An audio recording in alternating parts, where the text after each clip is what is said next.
Assalamualaikum warahmatullahi wabarakatuh. Selamat datang kembali di kelas Aljabar Linier. Dengan topik kita hari ini yaitu ruang vektor. Semoga masih semangat ya. Kita masuki perkuliahan setelah UTS ini. Alhamdulillah sudah bisa kembali saya mengirimkan video pengajaran. Semoga ini dapat mempermudah kita juga untuk bisa mengerti, memahami serta mempelajari pokok-pokok bahasan yang akan kita pelajari ke depannya.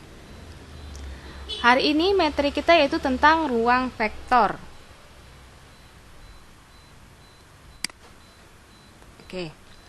Nah, diharapkan mahasiswa mampu memahami konsep ruang vektor secara umum. Mahasiswa dapat memahami sifat-sifat ruang vektor. Dan bila diberi suatu himpunan dengan dua operasi tertentu, maka mahasiswa mampu menentukan apakah himpunan itu sebuah ruang vektor atau bukan. Nah, bila diberi suatu himpunan bagian dari sebuah ruang vektor, maka mahasiswa mampu menentukan apakah himpunan bagian tersebut merupakan sub ruang vektor. Jadi hari ini pembahasan kita yaitu tentang ruang vektor nyata dan sub ruang. Nah, setelah ini untuk pertemuan berikutnya kita akan bahas poin 3 sampai 6.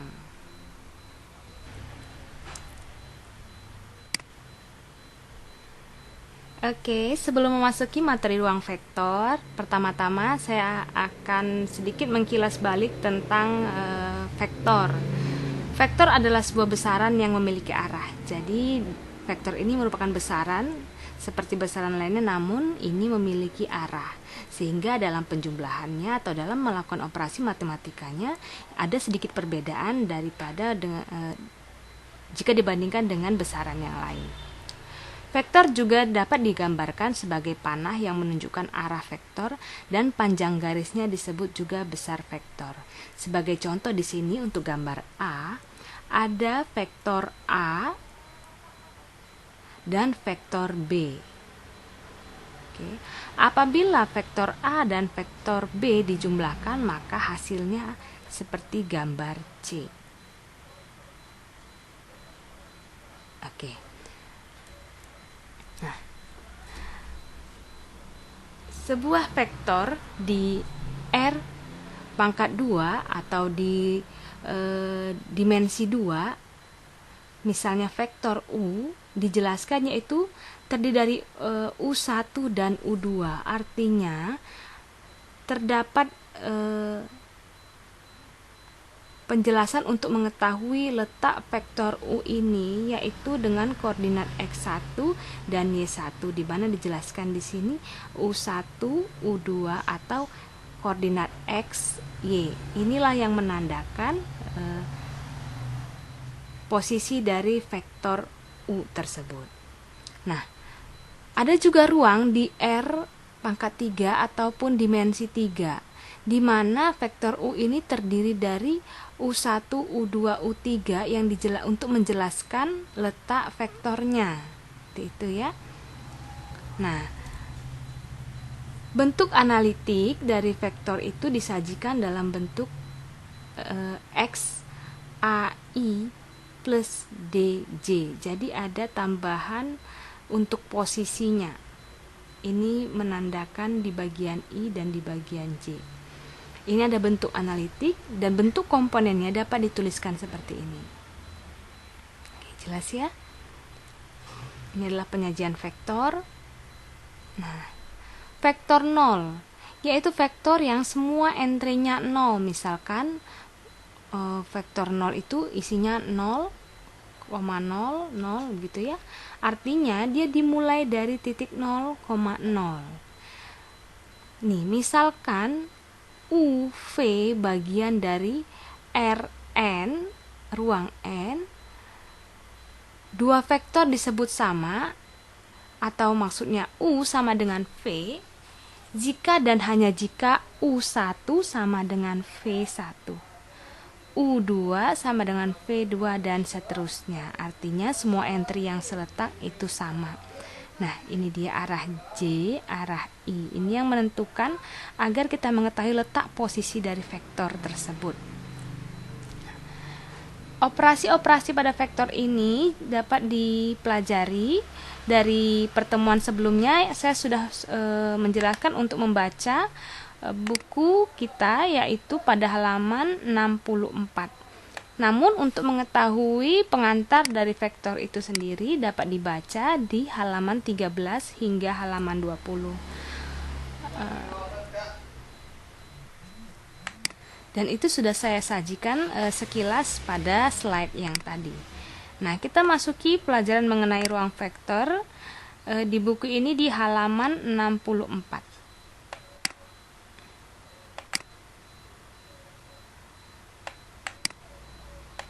Oke, di halaman 64 mengenai ruang vektor.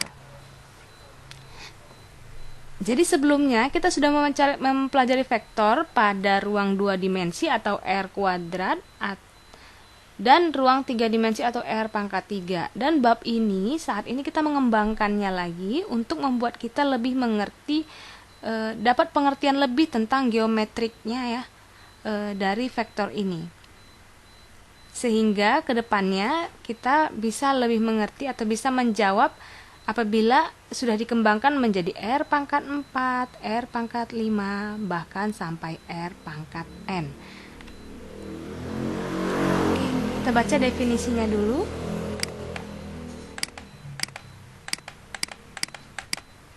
Oke, sebuah vektor di R pangkat R. Jadi ada sebuah vektor di dalam suatu ruang pangkat N dinyatakan oleh bilangan terurut, yaitu U1, U2 hingga UN.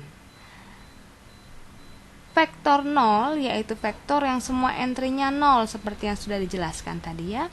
Nah, ini dapat dibaca terlebih dahulu, sudah dibaca ya, karena ini sudah pertemuan selanjutnya, sudah saya jelaskan minggu lalu untuk bisa membaca ini, sehingga kita bisa kita bisa mengerti bahwa operasi-operasi pada vektor di R di ruang ini ada penjumlahan, ada perkalian. Salah satu contohnya untuk penjumlahan misalnya vektor U, V, elemen dari Rn didefinisikan sebagai U tambah V sama dengan U1 ditambah V1, U2 ditambah V2, seterusnya hingga UN tambah Vn. Entry yang seletak dijumlahkan. Jadi itu ya kalau dalam penjumlahan. Ini dicontohkan. Vektor U ini dia, vektor V ini isinya, dan vektor W ini dia komponennya. U tambah V itu hasilnya tidak bisa didefinisikan karena mereka berbeda ruang. Kalau U itu adalah elemen dari R5, R pangkat 5. 1 ini kita lihat ya, kita hitung dulu. U itu terdiri dari 1, 2, 3, 4, 5. Jadi ada 5. Jadi dia U elemen R5, sedangkan V elemen R6. Jika kita hitung ada 6 komponen di dalamnya, sehingga tidak dapat dilakukan operasi penjumlahan. Sedangkan apabila penjumlahan vektor V ditambah dengan W bisa dilakukan karena sama-sama berada pada vektor R pangkat 6. Begitu juga dengan perkalian. Perkalian dengan skalar, artinya ada suatu bilangan skalar K, ada suatu bilangan skalar K yang akan dilakukan operasi perkalian dengan vektor U, di mana U ini elemen R pangkat N. Nah, tinggal dikalikan saja. Skalar dikalikan dengan U, sudah operasinya selesai seperti itu. Nah, ini adalah operasi-operasi matematika yang bisa kita lakukan di dalam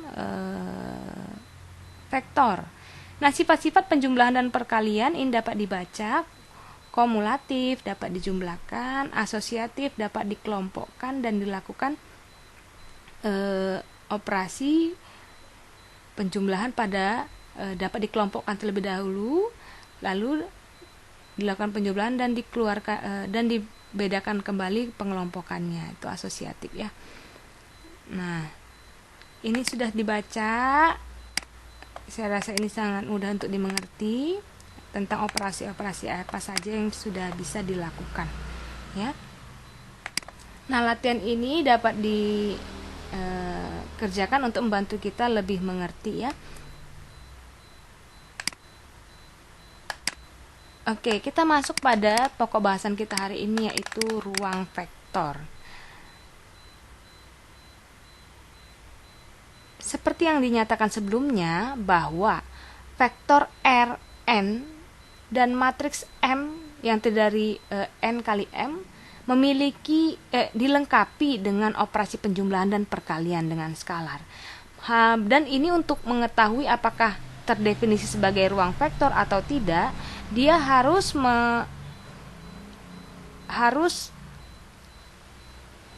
bisa memenuhi syarat aksioma ruang vektor. Nah, apa itu? Oke, kita lanjut ya. Nah, aksioma itu sifat-sifat penting vektor. Jadi, untuk menyatakan apakah ini benar ruang vektor, suatu kita katakan Rn ini merupakan ruang vektor, itu harus dipenuhi dulu sifat-sifat penting vektor atau aksiomanya. Nah, apabila kumpulan objek yang cocok dengan suatu aksioma memiliki sifat-sifat vektor penting, selanjutnya kumpulan objek tersebut dapat diterima sebagai jenis vektor yang baru, seperti itu ya. Nah, apa aja itu aksiomanya vektor? Aksioma ruang vektor. Nah, ini ada syarat-syaratnya, ada 10 syarat yang harus dipenuhi. Nah, contoh kasus, apabila V kumpulan objek bukan kosong atau bukan vektor 0 yang dapat didefinisikan dengan dua operasi penambahan dan perkalian skalar, maka V ini merupakan ruang vektor dari UVW apabila memenuhi syarat aksiomanya. Nah, ada syarat penjumlahan dan syarat perkalian dengan skalar. Jika ini dipenuhi, maka dapat dikatakan V ini merupakan vektor ruang atau vektor space. Oke, kita kembali lagi kepada buku. Jadi ini ada syarat-syaratnya yang harus dipenuhi.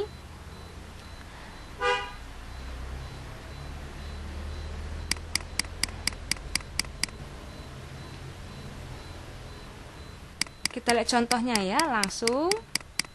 Contohnya, himpunan semua polinom derajat maksimal n yang dilengkapi dengan operasi penjumlahan dan perkalian dengan skalar yang biasanya dilambangkan dengan Pn.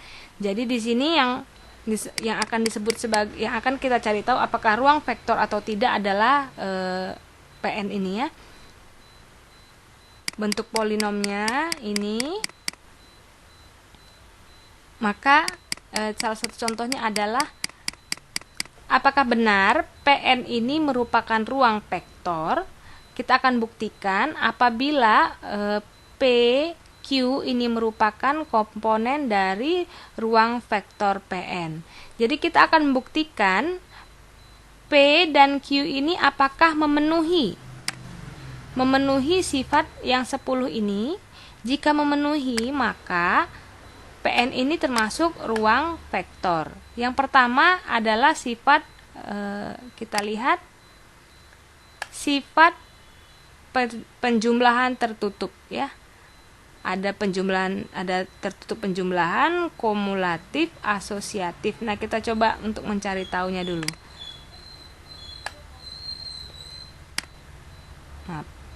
Nah, artinya kumulatif apabila setiap UV elemen V berlaku U tambah V sama dengan V tambah U. Jadi posisinya dibedakan, hasilnya harus tetap sama. Nah, kita lihat. Jadi apabila P dan Q elemen dari Pn, ini Pn merupakan ruang vektor apabila apabila bisa memenuhi kumulatif. P ditambah Q sama dengan Q tambah P. Gitu ya. Kita lihat.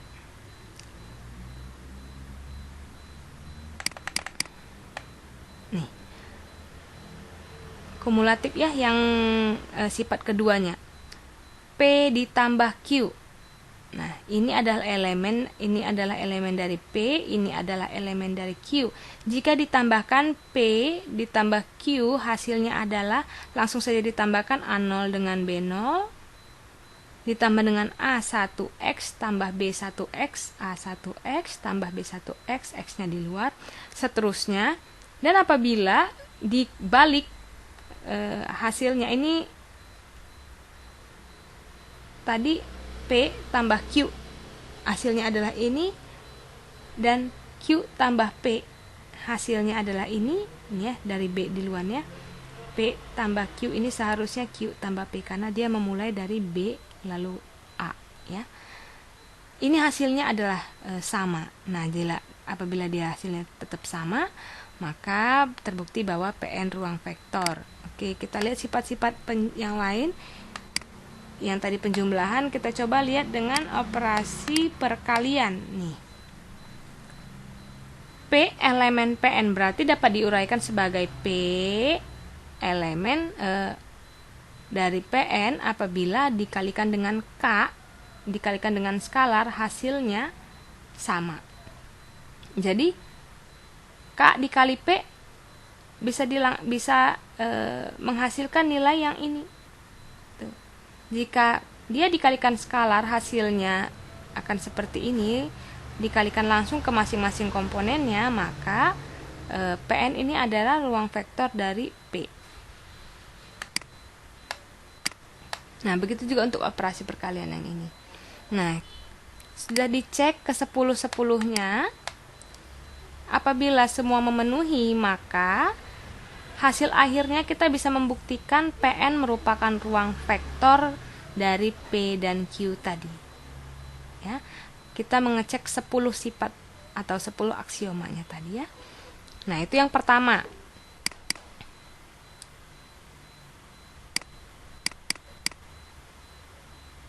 Ini bisa dibaca saja karena ini menjelaskan vektor di bidang melalui titik asal.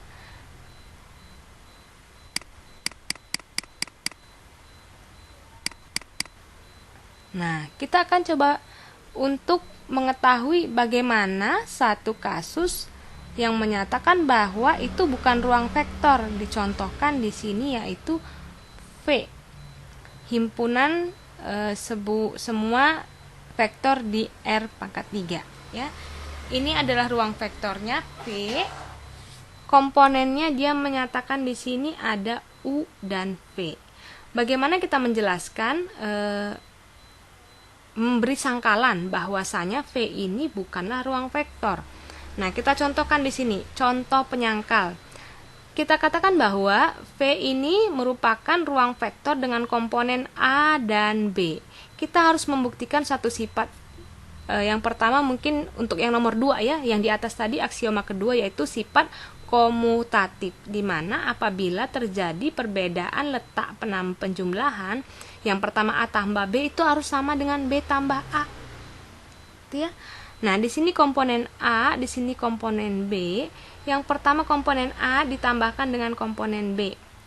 2 ditambah 2. Nah, dia melakukan perbedaan penambahan pada ini yang 2 di bagian pertama dan B-nya ditambahkan ke bagian keduanya. Nah, operasi ini tetap bisa dilakukan, seperti ini tetap bisa dilakukan, bahwasanya dia ingin memberitahu apabila kita diberikan sebuah pertanyaan bagaimana menyangkal agar V ini merupakan bukan ruang vektor, maka kita akan menjawab dengan cara mencoba menambahkan, lalu menambahkan pada sisi yang pada bagian yang sama, lalu kita tambahkan lagi dengan penambahan yang berbeda.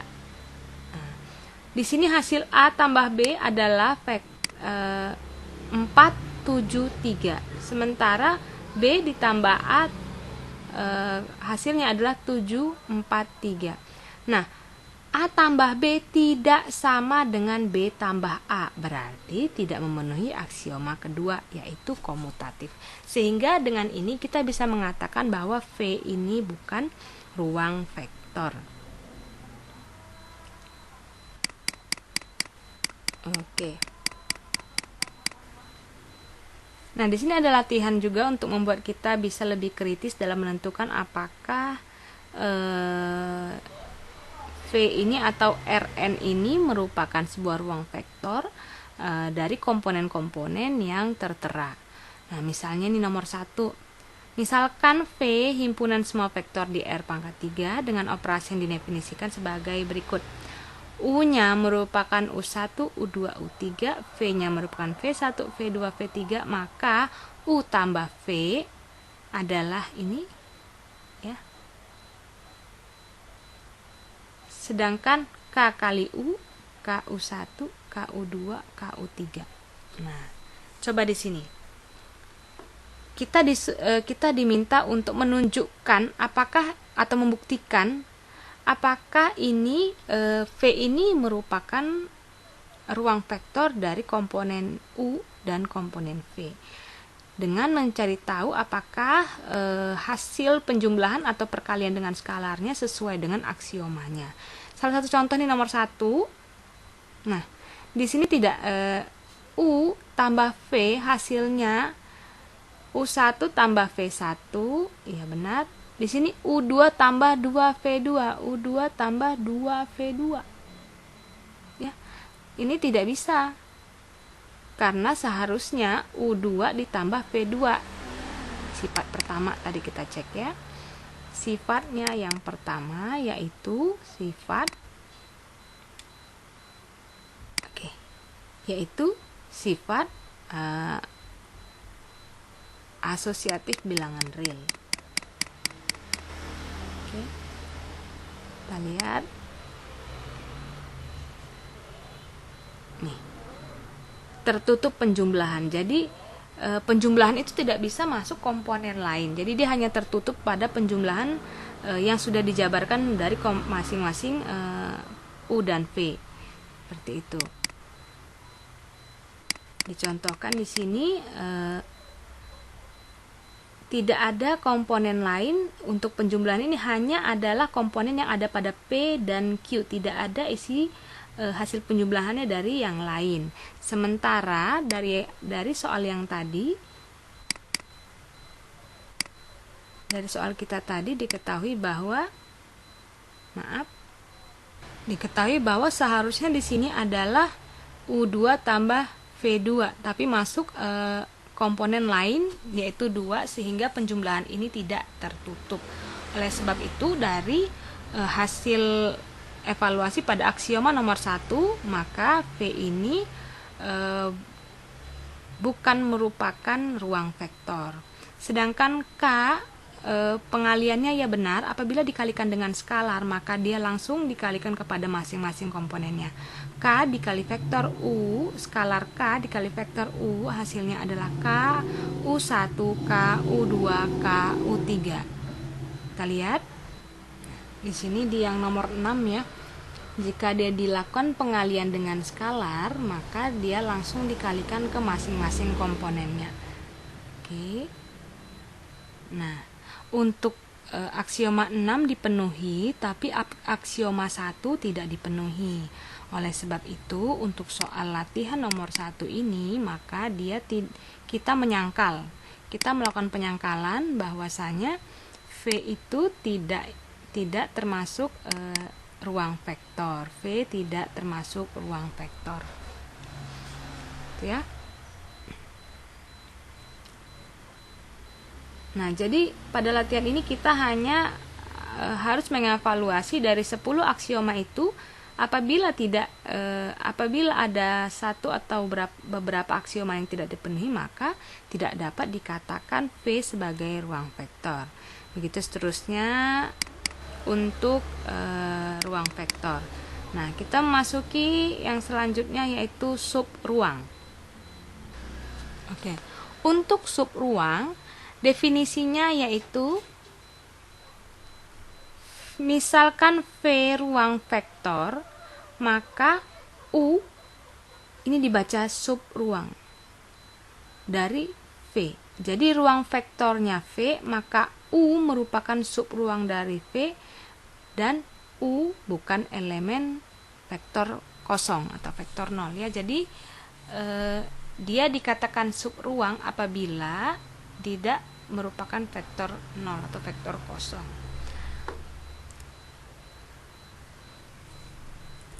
U disebut sub ruang dari V jika U ruang vektor di bawah operasi yang sama dengan di V.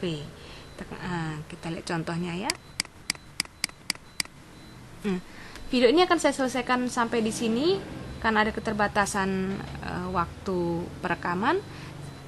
Berarti saya akan memberikan 2 video pengajaran, dan nanti bisa dicek yang keduanya itu mengenai sub ruang. Terima kasih, kita lanjut ke video selanjutnya.